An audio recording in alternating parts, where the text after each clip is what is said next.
Hello everybody, I'm in Sarajevo and I had a little bit of time to spare as a chap who wanted to meet me turned out to be a spook and didn't want to meet after all, after we sussed him. So I've come to not a lovely museum, but I've come to it's a good museum, but you'll understand. So I've come to a wartime museum that I originally saw when I was here with Stanley. But I didn't come, so I thought I'd have a little look. Now to get in it's 15 marks, which is a lot of money, but for Bosnia, so that's about £7. And it's just showing you stuff about the siege of Sarajevo. You can pause there, go in if you want. So the first thing is this. So what you do,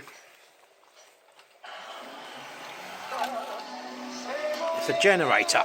So what they did, they used to go like, do that, and that would then, obviously when you charge it enough,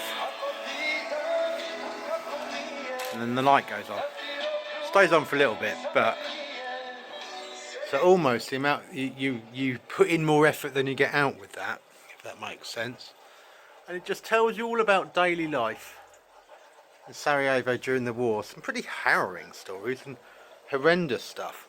So here tells the story about how the Serbians pumped natural gas back into the system after cutting it off without telling anybody.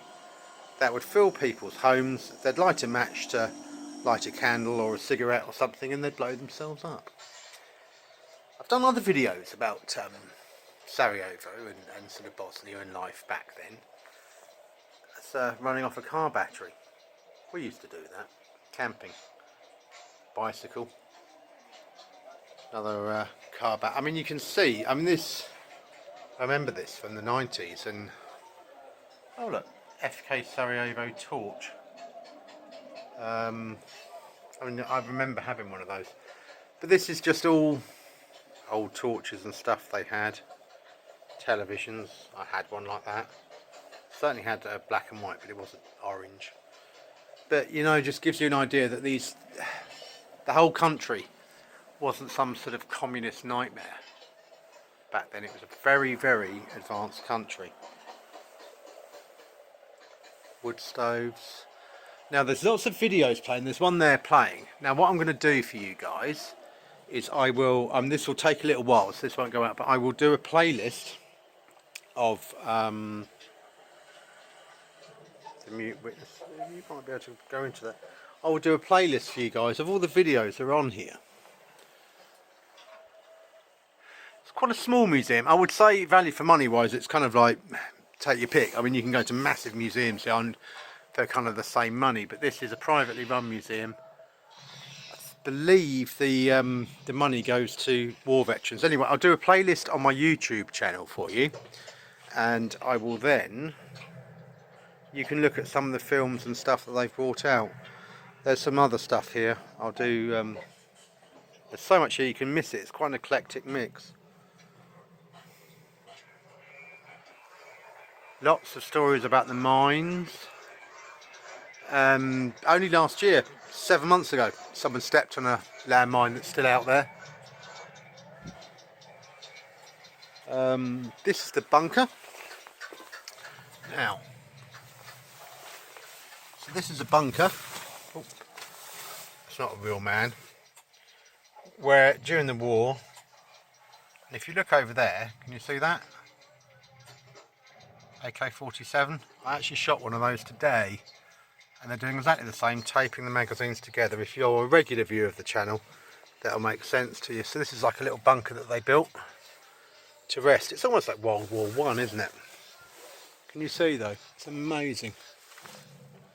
Military field telephone. So you've got military field telephone. War communication between bunkers, and he may or may not like. There you go. He likes a cigarette. So, tools they use.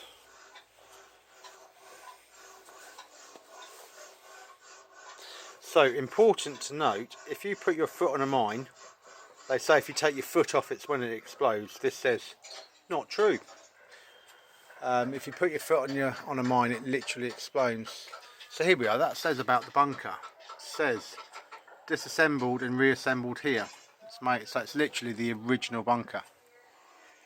So much here, and it's very, very busy in here. Not busy people-wise, I mean just with stuff. I think we'll sort of do this some justice. Homemade weapons from the Yugoslav war, most of which just exploded on you. So there was something I wanted to show you guys. So I will find it for you, don't you worry. So we come into, so you've seen all of this.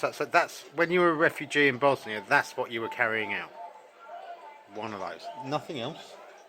Literally that. To give you an idea, during the war here, that shelf there, that was 30 days food. Some of you guys would eat that in a couple. So we come into here. Here we are. This is what I was looking to show you. So that's a Chinese made AK-47. Lots of wood. I mean, you can see the folding stock. You can see it will still probably still work actually. And there's a whole lot of thing here about money during the war. You can pause and have a look. Now that AK-47 made its way here during the war from China and was selling for 1,500 Deutschmarks, which is roughly $1,000 at the time. So just gives you a little idea. Lots about the massacres. This isn't glorifying war, it's telling you.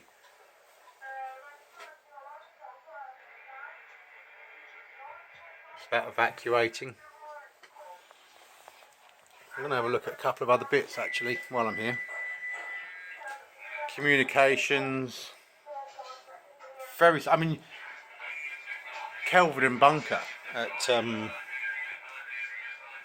Chelmsford, well, Kelvin. See, there's something about garage there.